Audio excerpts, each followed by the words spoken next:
Le Diwan Awards, particulièrement, qui, à notre connaissance, n'ont pas d'égal encore. J'espère que ce sera le cas dans d'autres pays parce qu'il y a des discussions qui sont aujourd'hui en cours, que ce soit avec des gens aux Pays-Bas, en France et dans d'autres pays où il y a une importante communauté belgo-marocaine.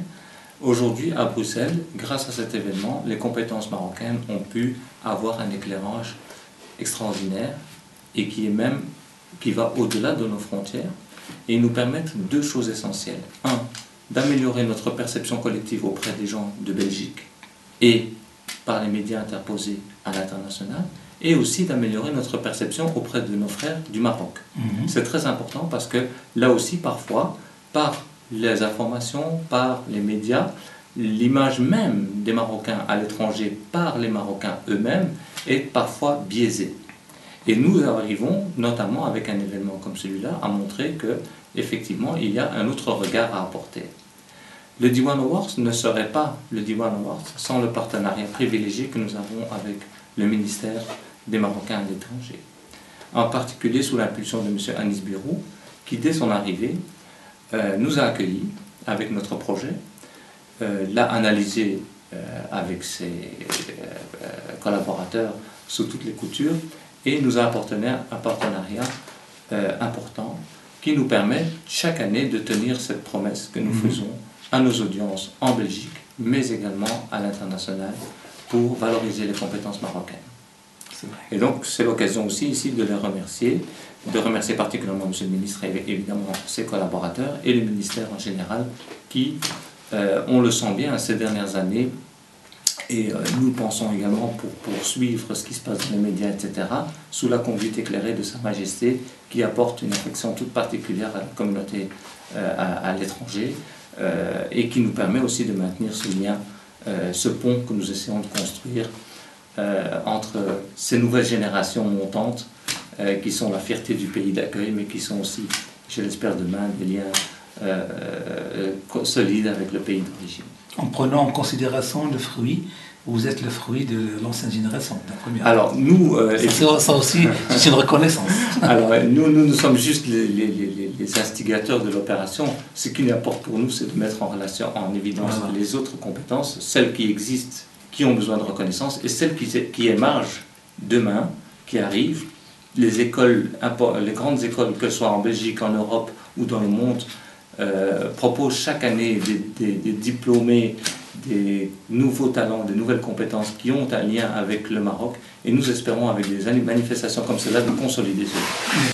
Aujourd'hui, on a participé encore il n'y a pas longtemps et on est ravis d'avoir été sollicité pour cela, c'est de venir en tant que, on va dire, observateur particulier des compétences marocaines en Belgique, notamment dans la région de l'Oriental, mais ça peut se faire évidemment pour tout le Maroc, et beaucoup d'initiatives sont prises dans ce sens à l'international, c'est de voir comment est-ce qu'on peut échanger, mais pas seulement dans un rapport nord-sud, ça peut être un rapport sud-sud, sud-nord. Bien sûr. Hein?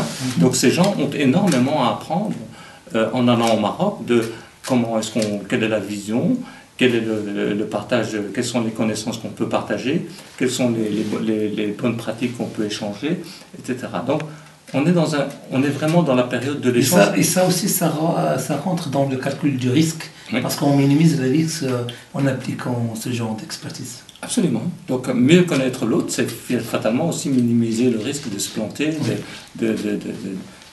On est dans... on parle des phénomènes d'appropriation, des phénomènes de coaching territorial. On parle, tout ça, ce sont des nouveaux langages qui permettent de, mieux comprendre l'autre, encore une fois, se rapprocher pour mieux préparer l'avenir. Mise en œuvre avec pas mal de gens, comme on est à un carrefour entre plusieurs compétences que nous réunissons, à savoir au niveau de l'égalité des chances, par exemple, on a eu un écho. Au niveau de la culture, on a eu un écho. Au niveau de l'intégration, etc., donc on a eu un écho. Parce que justement, il était important de soutenir toute initiative, pas seulement la nôtre, mais toute initiative qui vise à fédérer, à mettre les gens en relation, à les faire se rencontrer, à les faire mieux se comprendre et donc mieux s'accepter. Et donc, que ce soit le média qu'on développe ou l'événement, ce sont des points de rencontre, ce sont des points où il y a de l'échange, et ce sont surtout les points où on change notre perception de l'autre. Et ça, c'est important. Oui.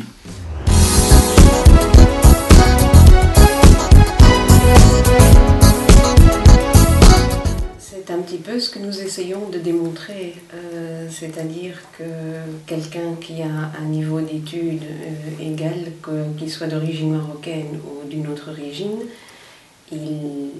il a ou il va acquérir les bonnes compétences. Et ce que nous essayons surtout de faire quand on organise le concours du Diwan, c'est également, moi je suis originaire de Flandre, ça veut dire que je suis originaire du nord du pays.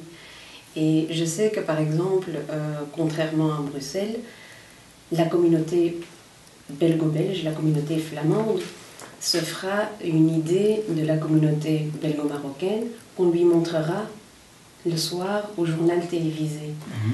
Si évidemment vous regardez votre télévision tous les soirs au journal, ben l'image qui nous colle malgré nous à la peau, ben c'est toujours une image problématique, une image désastreuse. Avec le Diwan, ce qu'on essaie de faire chaque année, c'est d'avoir des partenariats avec les médias notamment, avec les médias de tout le pays, c'est-à-dire que ce soit en Flandre, en Wallonie ou à Bruxelles, et nous souhaitons justement montrer à ces belgo-belges qui sont dans le fin fond de la Wallonie, dans le fin fond de la Flandre, que vous avez effectivement une petite minorité qui pose problème, mais à côté vous avez 600, 700 000 belgo-marocains qui vivent de manière paisible leur vie en Belgique, qui réalisent des choses absolument extraordinaires. J'y pensais pendant que Saïd parlait, à quel point il est important de transmettre la valeur, l'amour pour le Maroc à ses enfants. Et quand il se passe quelque chose avec des Marocains qui résident à l'étranger de mal, ce seront des ambassadeurs du Maroc. Et quand ils se comportent mal, c'est également l'image du Maroc qui est entachée.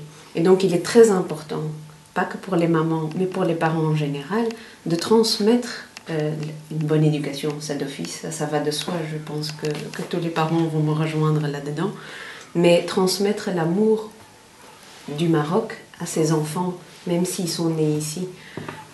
Moi j'en ai 3, ils adorent le Maroc, mais ils adorent le Maroc pas parce que, juste comme ça, parce qu'on leur parle souvent du Maroc. Et je pense que notamment la question du Sahara marocain n'est pas bien connue par les nouvelles générations. Vous posez la question à un enfant de 12 ou de 13 ans, il va vous dire « Ah oui, le Sahara est marocain », mais il ne vous répondra pas en profondeur sur l'histoire du Sahara marocain. Donc je pense qu'il est important de revoir aussi une façon ludique d'expliquer le Sahara aux plus petits, aux plus jeunes, pour qu'ils se disent « Oui, le Sahara est marocain, mais je vais vous dire pourquoi. Et je connais l'histoire du Sahara marocain. » Et là, je pense qu'on devrait faire attention de ne pas rater le coche avec les jeunes, avec les enfants notamment. Parce que même moi qui ai plus de 40 ans, je ne suis pas toujours capable d'expliquer à mes enfants toute l'histoire du Sahara marocain. Vous comprenez? Donc c'est pour ça que je pense qu'il est important de transmettre l'amour de son pays d'origine à ses enfants, l'histoire du Sahara marocain, et je pense que, d'ailleurs, quand je pose la question à mes enfants, ils souhaitent partir en vacances, ben, la plupart du temps c'est le Maroc, ils choisissent le Maroc, même s'ils ont vu le jour ici. Oui.